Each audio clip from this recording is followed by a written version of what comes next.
UP সদস্য ৬ নং word. কিছুদিন আগে হয়তোবা মাসখানিক আগে আমি ঘুমিয়ে আছি, তখন রাত 12টা মতো বাজে। ইতিমধ্যে আমার কাছে দুজন আমার পাড়ার লোক আসে, এসে বলে যে এরকম ডিবি আসছে, ডিবিতে ফোন দিয়েছে একজন, কার কাছ দিয়ে, চকিদারের কাছে ফোন দিয়েছে, চকিদার আসছে, 6 জনের নামে মামলা হয়েছে। এটা কোথার মামলা? কাছে নাকি ওনাদের কাছে বলছে যে 1 লাখ টাকা দিলে আপনাদের নামে আর মামলা থাকবে না।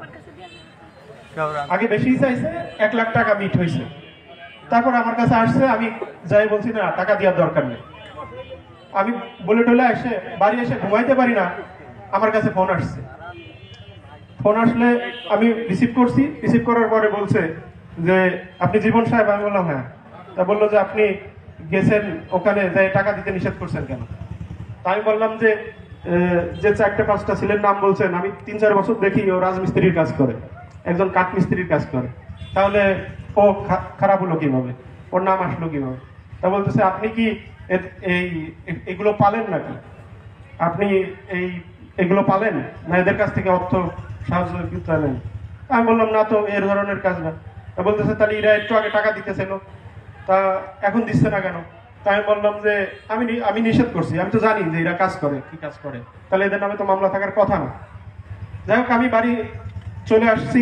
পরে হয়তো 4-5 জন, 3 জন না 4 জন মিলে ওই চৌকিদারের কাছে, সুজন চৌকিদার, ওর কাছে ওরা ভয়ভীতিতে যেগুলো দেখাইছে, দেখানোর পরে 35,000 টাকা সুজনের চৌকিদারের কাছে দিয়েছে। চৌকিদার নিয়ে রাস্তায় উঠতে না উঠতে ডিবির লোক এসে ওর কাছ থেকে টাকা নিয়ে চলে গেছে। নেওয়ার পরে পরদিন আবার কথা হয়েছে যে পরদিন আবার বাকি টাকা দিবে। পরদিন বাকি টাকা দেয় নাই। আমার কাছে ওনারা আসছে, একটা মহিলা, ওনার স্বামী মারা গেছে 5-6 বছর আগে। উনি একটা ছাগল বিক্রি করে 8,000 টাকা রাখছে, আর ওই মাঠে ওই পেঁয়াজের চারা উঠাইছে। এই চারা উঠায় 2,000 টাকা গুছায় মোট 10,000 টাকা উনি দিয়েছে। তা আমার কাছে কান্না করছে সকালে এসে। আমি বললাম 8 টাকা দেওয়ার দরকার নাই, 8 টাকা দেওয়ার দরকার নাই। পরে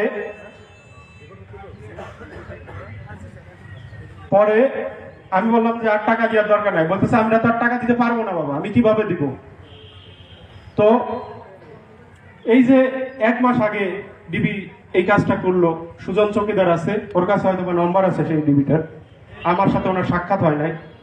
তো কিভাবে টাকা, এই মানুষগুলো কিভাবে কত কষ্ট করে ওদের টাকা দেয়, আবার ওরা ওই নিয়ে, উনি বলল যে এই টাকা দিলে মামলা খালাস হয়ে যাবে। কিভাবে উনি খালাস করবে? মামলা হলে তো ধরে নিয়ে যাবে, কোর্টে উঠবে, মামলা উনি খালাস করার কে? আবার আমি যদি বলি যে টাকা দিয়ে না, আমার বিরুদ্ধে অ্যাকশন নিতে চাই কেন? আমি তো জনগণের প্রতিনিধি, আমার কাছে তো আসবেই। না, চৌকিদার আমার কাছ থেকে টাকা নেই। চৌকিদার ওই পার্টির কাছ থেকে টাকা নিয়ে ওনার কাছে দিয়েছে।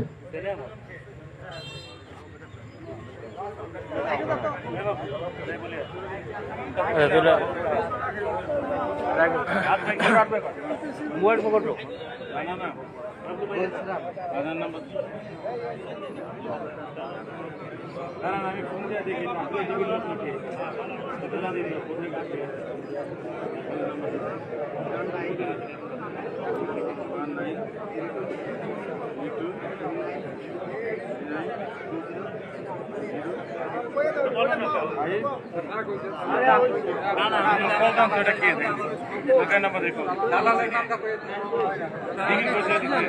আপনি তাকে চিনেন?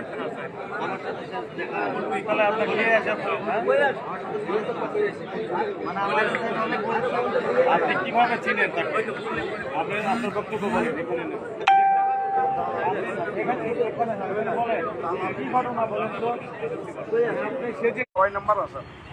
চেনার পরে বলছে যে তুমি এদের বাড়িতে যাও।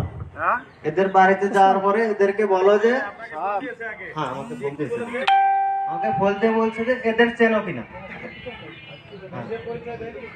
হ্যাঁ, বলছে যে আমার নাম হচ্ছে ডিবি রানা।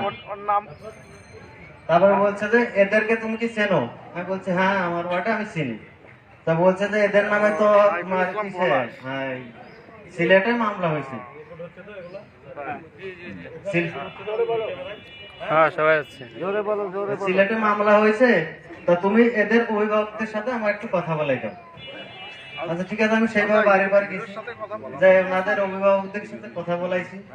কথা বলার পরে উনি যেভাবে ওনাদের সাথে কথা বলছে, কথা বলার পরে আমার বলছে তুমি এইভাবে সিলেট।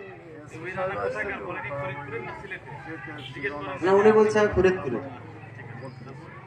এখন উনি বলার পরে আমি সেভাবে যে ওনাদের অভিভাবক সাথে কথা বলার পরে এবার উনি বলছে যে, তারপরে বলছে তাহলে তুমি চলে আসো। আচ্ছা আমি চলে আসছি, চলে আসার পরে আবার ফোনতে বলছে তুমি ওখানে যাও, গেলে পরে ওদের সাথে একটা কথা হয়েছে, ওরা একটা অ্যামাউন্ট দেবে না, ওটা তুমি নিয়ে আসো, নিয়ে আসার পরে ওটা আমার হাতে দিলে আমি ওইখান থেকে নিয়ে চলে যাবো। এটা হচ্ছে গাড়ি থেকে নিয়ে গেছে, না এই জায়গা থেকে নিয়ে গেছে, এই জায়গা থেকে নিয়ে গেছে। এটা 5 তারিখে আচ্ছা, অসুবিধা নাই, নাম্বার আছে আমার কাছে, বলেন তারপর টাকা নিয়ে আসলেন। পরে আমি ওদের কাছে 35,000 টাকা নিয়েছি। নিয়ে আসার পরে তারপর রাস্তায় আসাতে ওরা বললো যে হ্যাঁ আমরা রাস্তায় আছি, তুমি রাস্তার পর দাঁড়াও, আমরা আসার সঙ্গে পরে আমরা গাড়ি চাল একটা হাইস গাড়ি নিয়ে আসছি। এটা হচ্ছে সাদা কালারের। আচ্ছা ওইটা নেওয়ার পরে ওরা পরে গ্লাসটা খুলে বললো যে ভিতরে আসামি আছে, তুমি মুখ দিও না, টাকাগুলো আমার কাছ থেকে নিয়ে তারপরে চলে যাবে। হ্যাঁ নাম্বার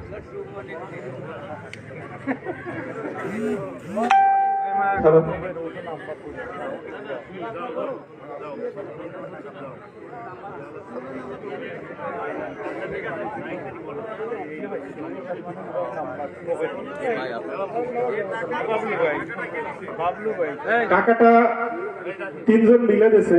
আমার কাছে বলছে একজনের হাজবেন্ড নাই, মানে সেই মহিলা। আর এত বলা লাগবে না, আমি তো বুঝতে পারছি। এই 3 জনের একজনকে নিয়ে এনার অফিসে যাবে, যে একটা দরখাস্ত দিবে কি ঘটনাগুলো ঘটেছে এনার কাছে দিয়ে আসলে দরখাস্ত আমার কাছে চলে যাবে, ওনাদের ফরিদপুর যাওয়া লাগবে। ঠিক আছে, এনার অফিসে গিয়ে সুন্দর করে পুলিশ সুপার বরাবর দেখবে, বরাবর পুলিশ সুপার ফরিদপুর বিষয় অভিযোগ দায়ের ঘটেছে। কোন নাম্বার থেকে মানে ফোন দিয়েছিল ওই নাম্বারটা দিবেন, তারিখ দিবেন, তাহলে বলবেন অনুমানে এত তারিখে এভাবে একটা দরকার। ঠিক আছে, আর কোন আমার ঠিক আছে, কি অ্যাকশন হয় আমি জানাবো। পাশাপাশি আরেকটা কথা স্যার, আমাদের যে ডোমাইনের বিট অফিসার আছেন, আমাদের একটা ডোমাইন রামলাল উচ্চ বিদ্যালয় একটা প্রতিষ্ঠান, আমরাও পড়ালেখা করছি এখন, মানে শিক্ষার হার একটু যেহেতু কম, আমি বলবো বিট অফিসারের দায়িত্ব আছে সপ্তাহে অন্তত একদিন আমাদের ডোমাইন রামলাল উচ্চ বিদ্যালয় এটা পরিদর্শনে আসা বা কথা বলা। সপ্তাহে 2 দিন আসার কথা আমার জানা মতে, আমি আইন একটা বই পড়েছি, অন্তত 2 দিন না হলেও সপ্তাহে 1 দিন যেন 5টা মিনিটের জন্য আসলেও বিট অফিসার যেন আসেন এবং স্কুল পরিদর্শন করেন এবং ছাত্রছাত্রীদের সাথে 2টা কথা বলে এই ইফটিজিং এবং রাস্তার আশেপাশে যেসব ছেলে মেয়ে থাকে তারা যেন না থাকতে পারে। উনি কি ওনার বিটে আসে না সপ্তাহে একদিন? আসে, কিন্তু আমি স্কুলের অলিগলিতে হয়তো দেখি নাই। সময় কম, আবার মাগরিবের আজানের সময় হয়ে আসছে।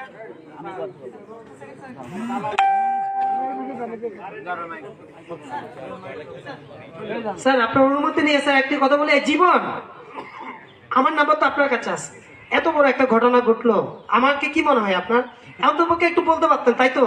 বিভিন্ন বিষয়ে আপনাকে ফোন করি, আমার এই পর্যন্ত বলছেন যে আমরা কোনো অভিযোগ আসলে বিশ্বাস করেন স্যারের কাছে সরাসরি বলে দিই, যে কোনো বিষয়, যে কোনো পুলিশের বিরুদ্ধে হোক, যার বিরুদ্ধে হোক, ভাই ওসির বিরুদ্ধে হোক, আমি এখানে বলি যে কোনো বিরুদ্ধে স্যার কোনো টলারেট করে না। তো আপনি আমাকে একটিবার বলতে পারতেন কেন এগুলো করেন আপনারা?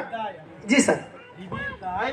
থানার না, ডিবির দায়িত্বে উনিও না ইনিও না, ডিবি সরাসরি আমার অধীন, আর যে অ্যাডিশনাল এসপি শৈলেন আছে চাকমা তার অধীন, এই 2 জন আমরা দেখি উপরে। এনারা কিন্তু ডিবির দায় নিবে না। ডিবির যদি বিষয় হয় তাহলে এনাদের তো বলতে পারতেন, তাহলে তো আমার কাছে মেসেজটা চলে যায়। আমি তো জানি না এই যে এত কিছু হচ্ছে। কেউ আমাকে জানাইছেন, এসপি কে একজন ফোন দিয়ে বলেছেন, কেউ গিয়ে বলেছেন। দেখেন তাহলে আমি অ্যাকশন নেব কিভাবে বলেন? আসসালামু আলাইকুম।